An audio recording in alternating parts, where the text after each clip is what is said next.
love Christmas. It's the perfect opportunity for me to celebrate three of my favourite loves: my family, my friends, and of course, food. And I can't get enough of it at this time of year. So I'm going to help you squeeze in as much love as possible by sharing my best recipes for a fabulous Christmas Day feast. So it's time to get our festive woks on.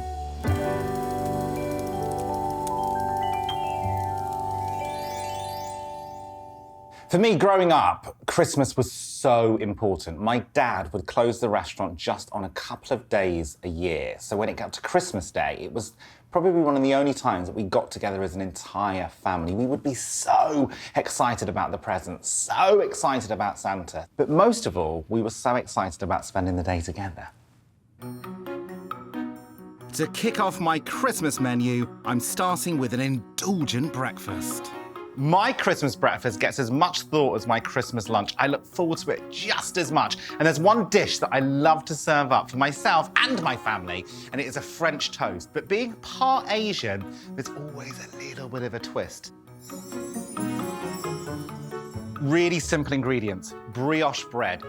You can use normal bread. My mum used to make eggy bread when we were growing up, and it's fine with just a white loaf, but there's something about brioche. It's so sweet and delicious and gorgeous. And, you know, this is Christmas. It's got to be a little bit luxurious. It's got to be a bit indulgent. But before we start making our toast, I'm going to just whack my streaky bacon into the oven to get nice and crispy.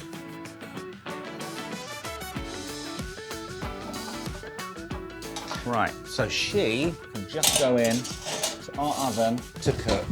Okay, now let's start making up our eggy mixture. Cracking 2 eggs into our big mixing bowl.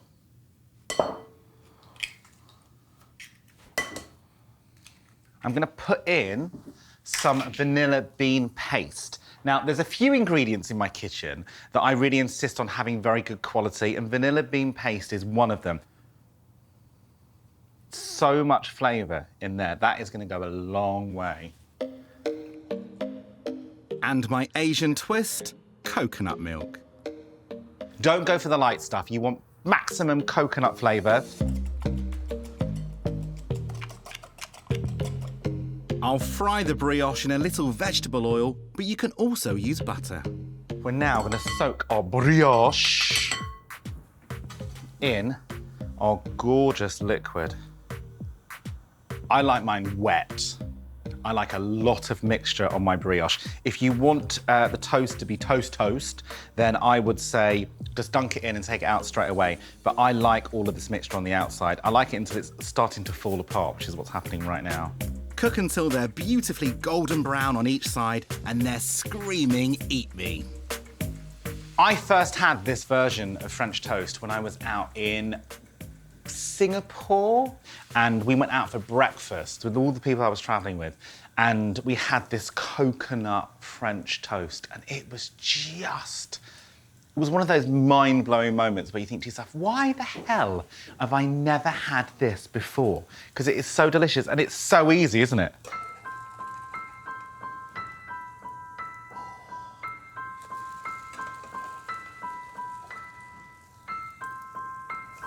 Look at that! Bubbly, sizzly oil on top. Oh my God.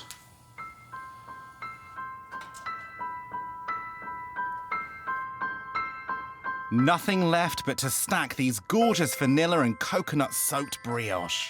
Cover with crispy bacon and garnish with whatever tickles your Christmas fancy. I love grated toasted coconut and a drizzle of maple syrup. If that isn't the most perfect festive breakfast, I don't know what is. Oh my God.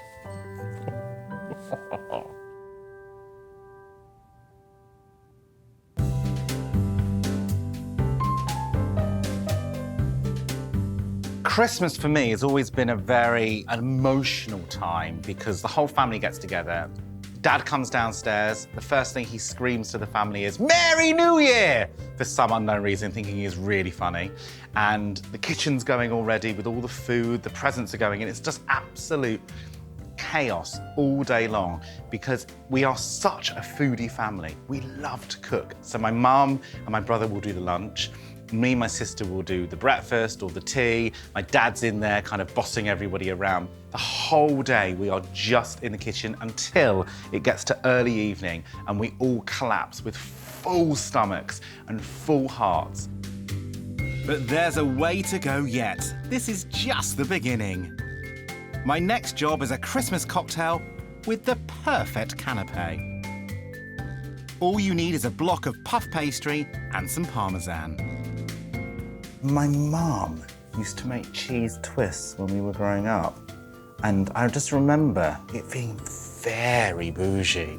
It was like we'd gone to the south of France when Mum made a cheese twist. Some onion granules, just over this rolled out. And then some of the parmesan. God, it makes my mouth water. Okay, and I'm literally just going to fold that over like that and give that a nice little roll over. And then just do some strips like this. And this kind of really simple but good baking. My mum's a good baker. This just reminds me of Mum because Dad was so dominant in the kitchen with our Asian flavours that actually when it came to stuff like this, Mum shone like the star she is.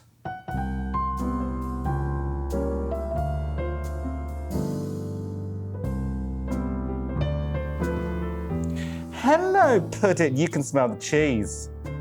She's a cheeseaholic. Squash them down, not too far. And you know what? It's Christmas. They don't all need to be perfect. When your guests first arrive, and you can just offer them a little Mama Wan cheese swirl. Egg wash. Egg wash just makes everything look better. It just makes everything golden and brown and gorgeous. It will take no time at all to bake these bites. 10 minutes at 190 fan should do it. Just enough time to get Christmas started. I love a lychee martini, and they're so easy to make.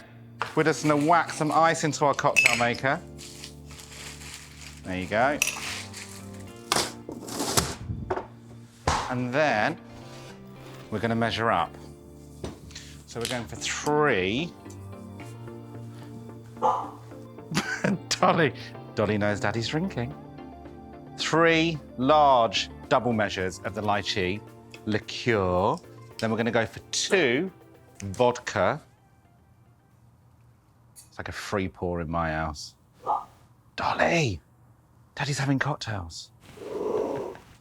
And then we're gonna go for 1 of our dry martini.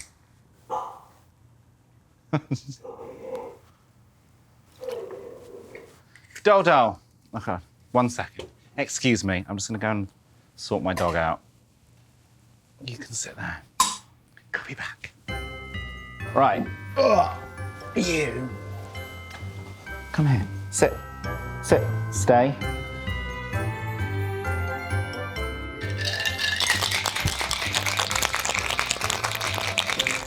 That sound is unlike anything else in the world. That sound is basically the call of the wild to say fun is about to happen. Right. Okay, our glasses are nice and chilled.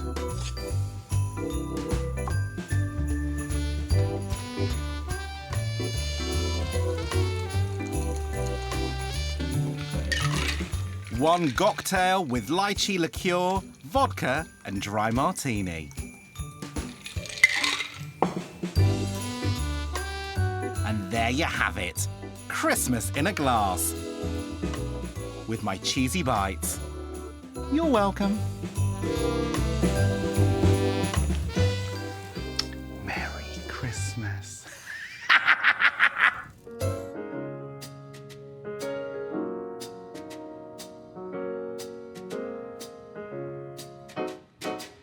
When it comes to festive dining, there's a part of my personality that just has to show off. It's Christmas, you've decorated the house, you've wrapped all your presents, you're feeling festive and warm and happy and full of joy. And I want to put that into my food. And I make, if I do say so myself, a really beautiful onion tart tatin.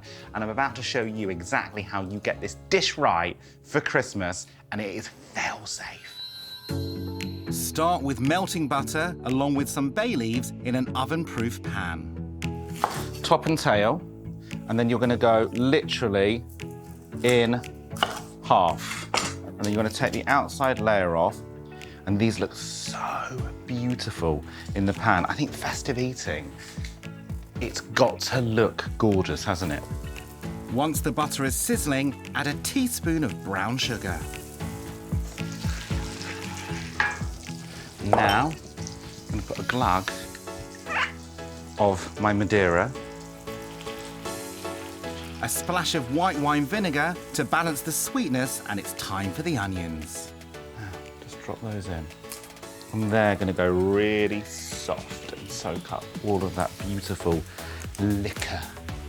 Finally, a couple of cloves of garlic and leave it all to caramelize. There's something really similar making dishes like a tarte tatin that feels like wrapping presents. In this case, I'm using baking paper to wrap my onions so the steam will cook them through. And then just going to pop this on. And we're going to leave that. We're going to check it in about 15 minutes. Just time to make the base. Puff pastry in itself, it's so indulgent. Layers and layers of our gorgeous pastry, and in every single one of those layers is a tiny bit of cold butter that's been rolled out. If you're going to make this for yourself at home, it takes forever.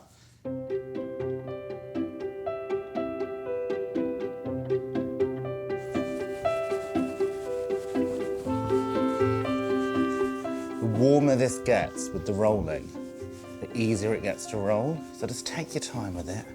And just enjoy it. It's Christmas. As it's Christmas lunch, a sprinkling of Parmesan. Ooh, look at that.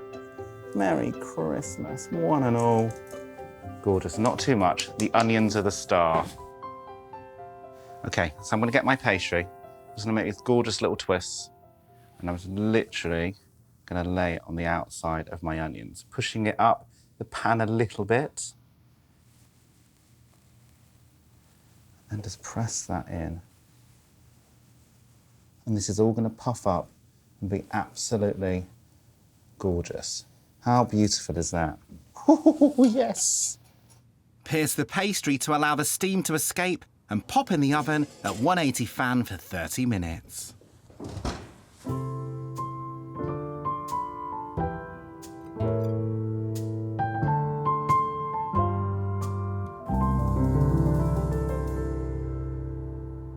Are you ready for this? You know, I was talking about showing off earlier.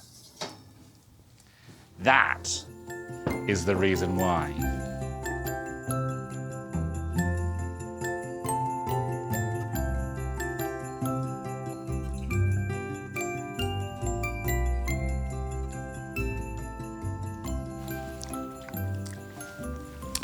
It's perfect.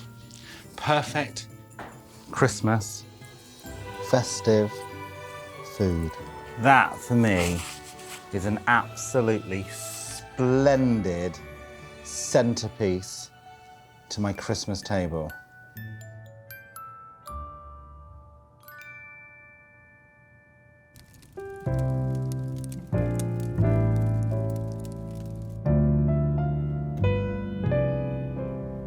And now for something really special, but oh so simple. A dish that is the highlight of my festive menu. Typically at Christmas time in an Anglo-Asian house, you are going to get a combination of the most gorgeous flavors, East meets West. And this dish that I'm going to cook for you now probably is the easiest dish that I cook for my friends and my family, taught to me by my father.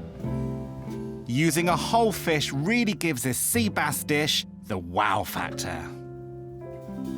All I'm going to do is dress the fish with some ginger, some spring onion, a little bit of chili, a tiny bit of shaoxing, and a tiny bit of soy sauce, and it's just gonna cook on the hob in a fish kettle for as long as it needs to. This is our fish kettle. You can buy them online really easily. They come in different sizes, and it's got a tray in the center, and you fill it up with water, and then you put your fish inside, and it steams through. Line with baking paper, folding the sides to catch all the delicious juices. A deep covered baking tray could also work. So now, place our fish into the center, and look at that already. I mean, if that doesn't look like festive feasting, I don't know what else does. Stuff the sea bass with spring onion and ginger to flavour the fish from the inside. Go as small as you can with the ginger, because you will eat that ginger later on, but sea bass is a very light fish and you don't want it to be overpowered. Then I finally chop the rest and lay on the skin for maximum aroma. It's really important to serve whole fish at a Chinese table because there's lots of luck and tradition involved. So my dad eats the eye because he's the head of the table and he loves that, but really my mum is. Don't tell him. A flourish of chopped red chilli is added, as much for colour as for a little bit of heat. Right, okay, so let's think about our flavours. Let's imagine our sea bass. It's light, it's flaky, you don't want to overpower it too much. So I'm going to use, first of all, a tiny bit of Asian alcohol, shaoxing, rice wine. I'm just going to dribble just a little bit on the fish. You don't need very much, don't want to overpower it. Then I'm going to get light soy, not dark soy. And we're going to dribble a little bit on the fish. And as you can see, I'm taking my time with this. It's such an easy recipe. You do not need to rush it whatsoever. And how this looks right now is how we're going to serve it. So I'm almost dressing my fish for service before it's cooked. The kettle goes on the hob and steams for 20 minutes. Just enough time to put together a sensational side with one of my favourites. Pak choy. It is really, really versatile. Normally, you'd stir fry it with a bit of oyster sauce or you'd put it into a soup. I'm actually going to bake mine. We go halfway. Now, these have already been washed, but I'm going to wash them again in a second, and this is a little trick. If you are going to bake this, because they're quite a light vegetable, the water that you wash them with is going to help the pak choy to stop burning in the oven.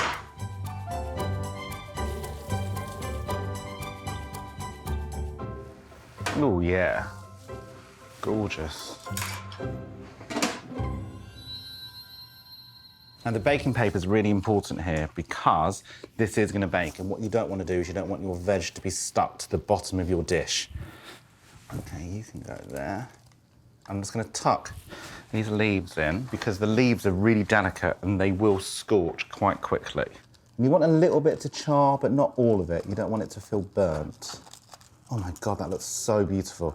I have a real passion for uniform and symmetry. I think it's years of working in fashion. But I love the idea that that just looks so beautiful. And I mean, look at that. On a Christmas dinner table. Are you kidding me? To marry up the pak choy to the sea bass, add some familiar extras. Spring onions on, which is going to help flavour. A little bit of garlic. Got some leftover ginger, so why not? Let's pop that in. The more the merrier. And to finish the vegetables, a glaze that transports the pak choy from the day-to-day to Christmas feast. It feels Christmassy because of the colour. It's red because of the paprika, but also all smoky flavours seem to work for Christmas, don't they? Remind you of open fires and Scotch whiskey.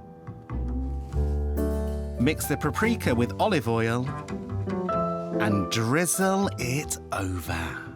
Yummy, yummy in my tummy. How lovely to think you can make a festive meal so healthy.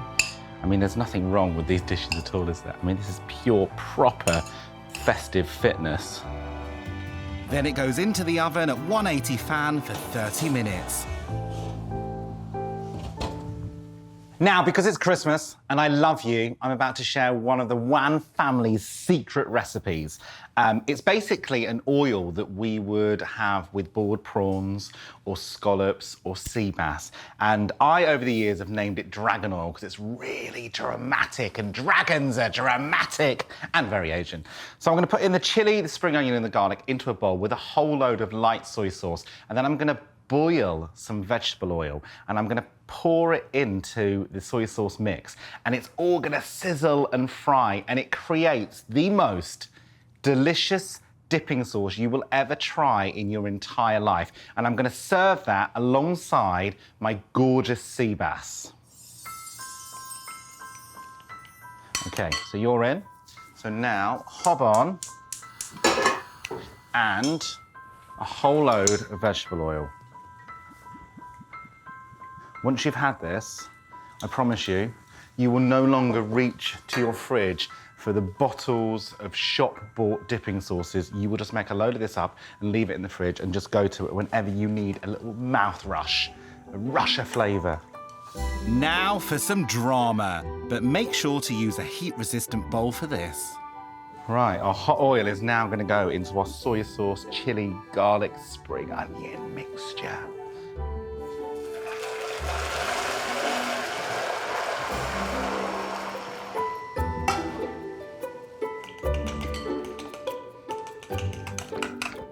It is the easiest, most simple recipe, but packed full of flavour.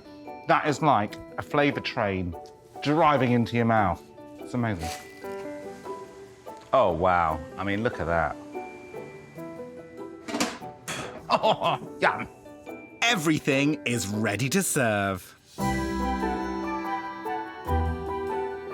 Truly East meets West at Christmas time. Sea bass with ginger and spring onion, dragon oil served with beautiful pak choy and a paprika oil glaze. I mean, honestly, nothing can say indulgence and celebration but easy like those dishes.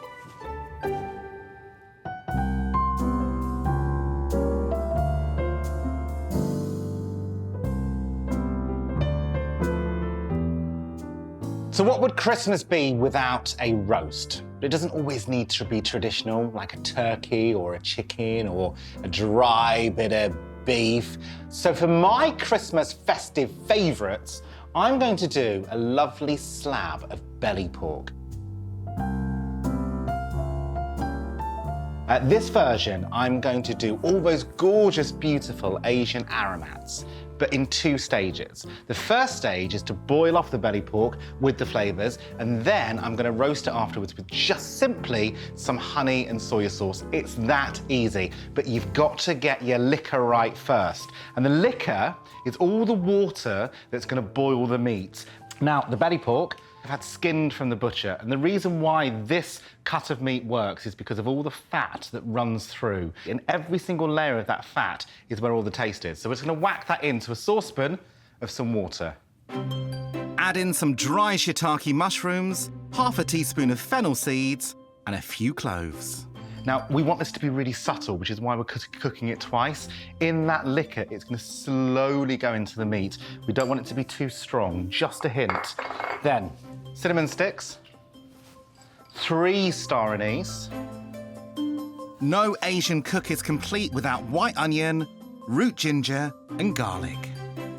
This recipe was taken from my dad, believe it or not. He does a twice-cooked belly pork, not exactly the same as me, but this is one of his favourite meats. He loves to eat this and cook this. Finally, Chinese staples, some shaoxing, and a dash of soy for salt. And that is literally it. About 3 hours on simmer. It's going to be delicious when it comes out. This slow cook will allow the meat to be infused with all those delicious flavours. Our beautiful piece of belly pork has been cooking for about 3 hours, and I'm about to take her out. Oh, look at that. Can you see how all that fat is held onto the meat and it's gone a little bit tighter? And now it's also harnessing all of those gorgeous Asian flavours. Before the pork belly goes into the oven, it just needs a glaze of light soy sauce and honey. This will help the pork caramelize as it roasts.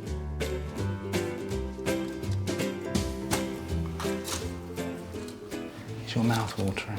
I bet it is. Now, I'm going to pop her in the oven to slowly roast, and I'm going to prep some carrots in butter and star anise to serve with her.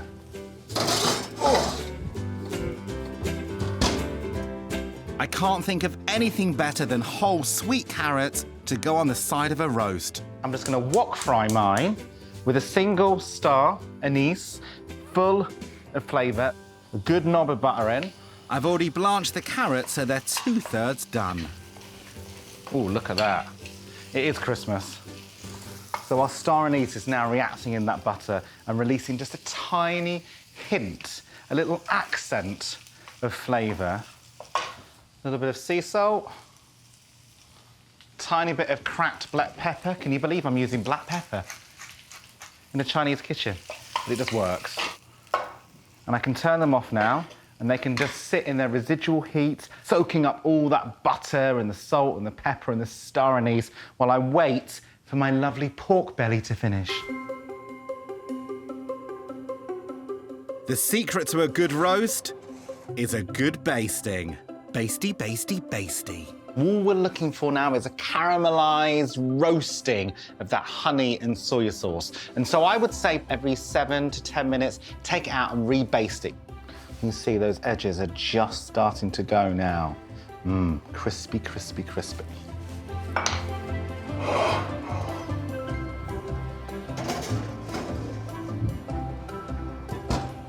So food for the Wans at Christmas time was all about as much as we could get. So we would have roast chicken, turkey, lamb, pork, beef, all on the same day. My brother once ate so much on Christmas Day, he could only communicate by moving his eyes.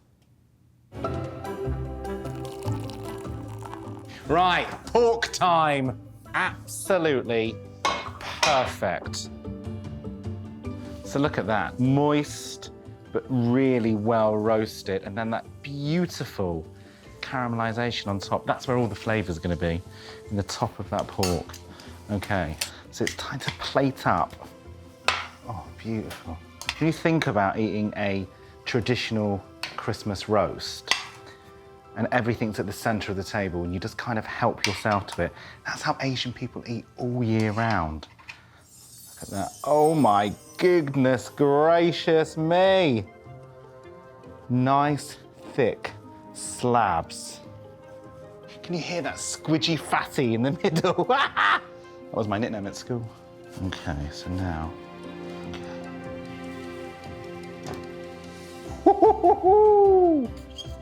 My dad would be fighting for this bit at the end. Oh my God, yes. Mustn't forget the roasties, potatoes and half bulbs of garlic.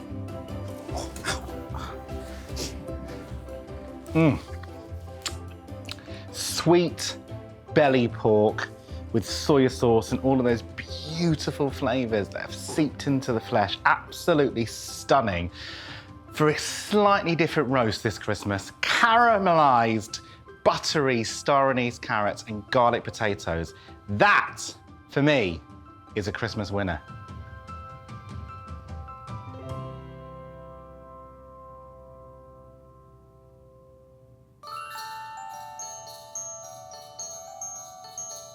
Sometimes at Christmas, you haven't always got to dish out a very elaborate, very complicated meal. Sometimes it's the smallest things that we prepare and cook that can be the tastiest, but also the ones that come with the most amount of heart. And I always think it's quite nice to have just a box of biscuits in the cupboard that you have made, that if someone pops in for a cup of tea or maybe even a glass of champagne, you can offer them a tiny little treat that you've made with your heart.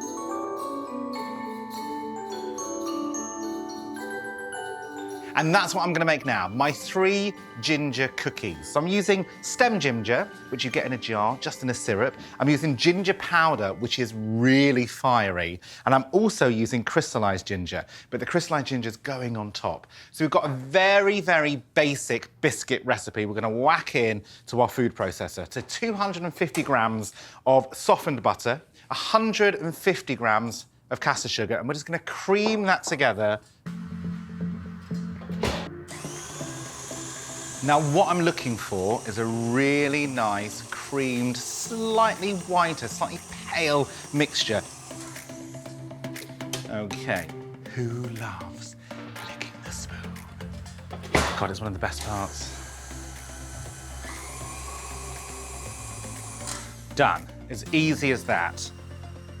Add in 1 egg yolk, 300 grams of flour, and then the gorgeous ginger layers, stem ginger, and a teaspoon of ginger powder.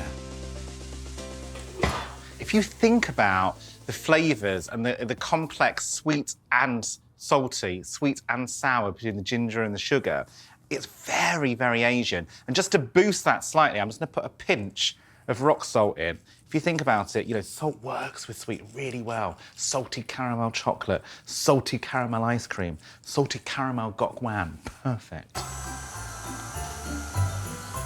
And we're just now gonna let that do its magic. Come all together and create our beautiful biscuit dough. I'm looking for a sticky soft dough that has all pulled together. There we have it, the most perfect biscuit texture. Flour the surface so the mixture doesn't stick. I mean, there's something about Christmas, isn't there? I don't think I can ever imagine just buying shop-bought Christmas. There has to be a couple of things that you do make from scratch. That's come together really well. It's really soft, it's gorgeous. Gently roll the dough out. Right, let's just go to town.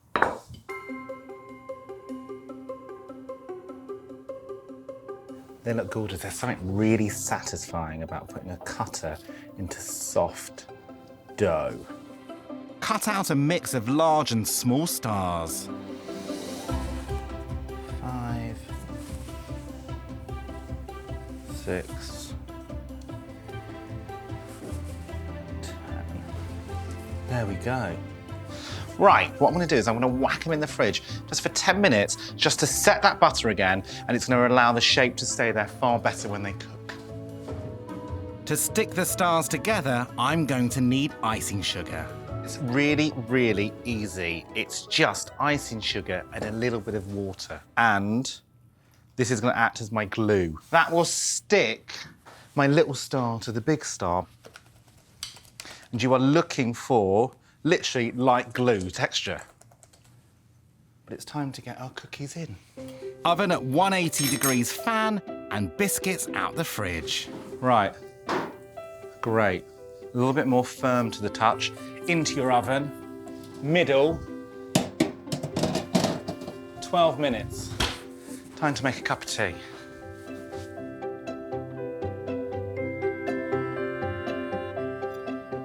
Right then, my little ginger cookies.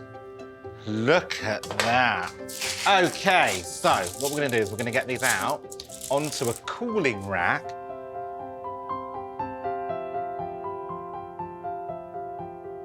Now to stick these delicious ginger stars together. So I've lined up the best looking stars, because some of them do look a little bit like they've been on the old Christmas sherry. So I'm just gonna literally glue on our star.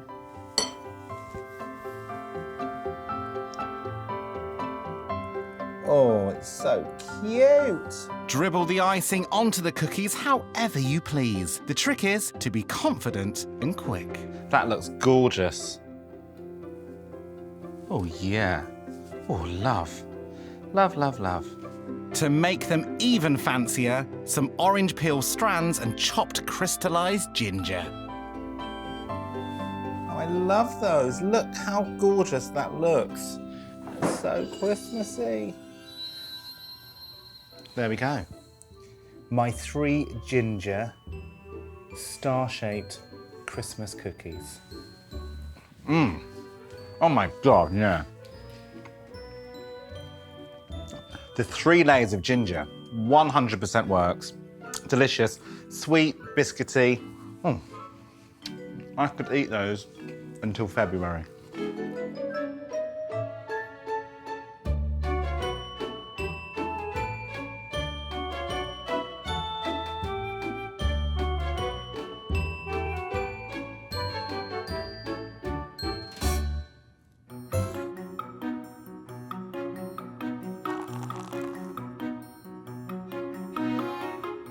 Without question, at Christmas time, we seem to bake more. We seem to make more homemade food.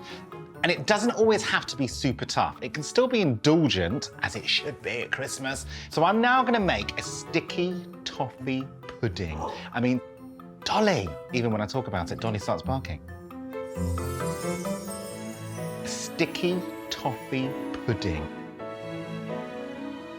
But of course, being part Asian, I'm gonna put part Asian ingredients in, using a tiny amount, Dolly, using a tiny amount of 5-spice through the sponge. It absolutely lifts this entire dish. Dolly gets so jealous of me cooking. Whenever I'm in the kitchen, she does anything she possibly can to get my attention. It's so funny. First job is to prep one of my favourite ingredients, medjool dates. They are known as the fruit of kings because they were once reserved exclusively for royalty. I mean, these literally scream Christmas to me. My dad and I eat so many of these, but we're gonna soak them first in some warm water, about 200 ml, and a little bit of bicarb of soda, because the bicarb helps break down the date matter. We want them to be really, really soft running through the sponge. And just put that to one side. And let it laissez-faire. And next, we're gonna make our sponge. Really easy. So some room temperature butter and some brown sugar. And we are literally gonna cream this together. The fluffier and the whiter we can get this, the softer the sponge. So it's worth putting a little bit of time into this.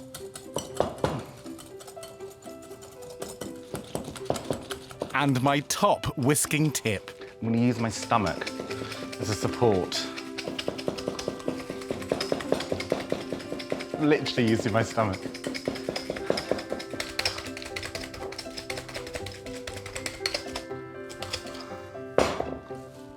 Okay, we're creamed. We're now gonna add in 2 eggs, and to stop them from splitting with the mixture, we're gonna add a little bit of our flour.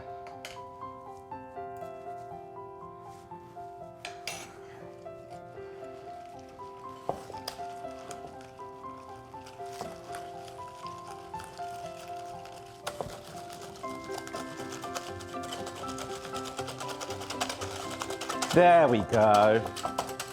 And we're now making up our gorgeous batter. Helping to give an exquisite toffee sweetness is a big dollop of molasses, a rich black treacle. Now I'm going to leave a little bit at the bottom for our toffee sauce. Oh, look at that colour go instantly. It wouldn't be a recipe of mine if I didn't add in a cheeky twist.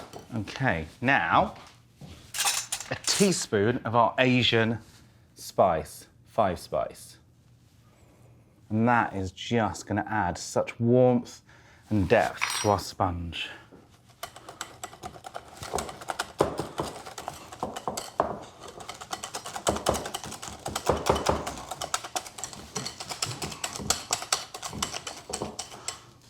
Oh, lovely. Add the rest of the flour, 2 teaspoons of baking powder, and give it a good old mix.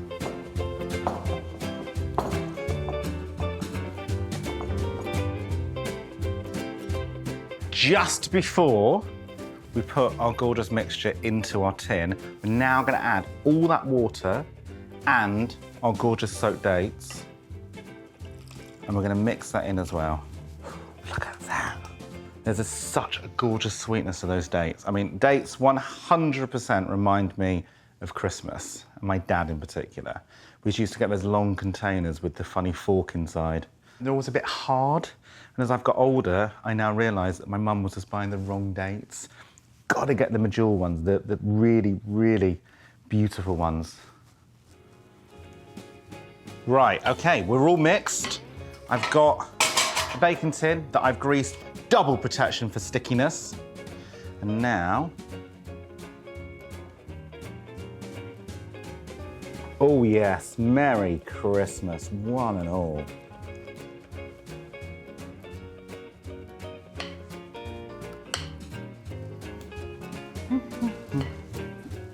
We just pop that in the oven, 180 for about 25 minutes. There we go. Sticky toffee sauce. Couldn't be easier. 150 grams of butter, 300 grams of muscovado sugar go into a pan with 200 mils of double cream. Don't forget the rest of the molasses. And I'm even going to put a tiny pinch of 5 spice into this sauce when it's cooked through, just to give it a little bit of synergy. Okay, now let's get this stirred in, and then it can just bubble away. Look at that. Can you see that swirl there? That marbling just there is so beautiful. It's all of those flavours coming together. We work hard for our Christmas menu, so why not spoil ourselves? So my family aren't that pudding orientated until it comes to Christmas, and then my mum will buy every single packet pudding out. So we will have an ice cream log, we will have Christmas cake, we'll have Christmas pudding, and it's like we don't have any pudding all year, and it gets to Christmas Day, and we save up all of our pudding points, and then mum will just literally do a buffet of desserts. But they'd all love this. My brother would love this. Right, she's been simmering for about a minute, so I'm just going to switch her off now. And she's done, and we're just waiting for our gorgeous sponge.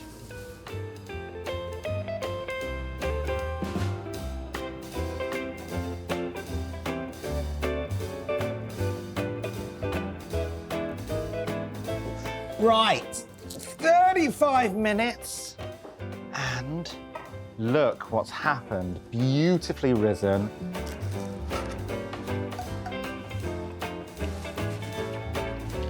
So sweet with the dates, but works perfectly with the sponge. And then all those layers of the 5 spice on top. I mean, that is literally, that's more Christmas than Santa's outfit.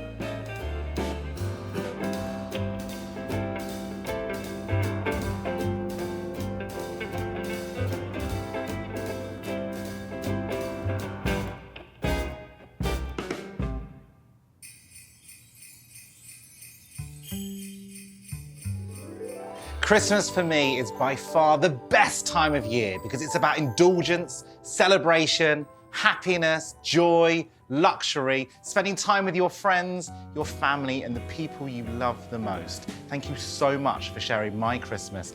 You have the best festive season. See ya. Jingle bells, jingle bells.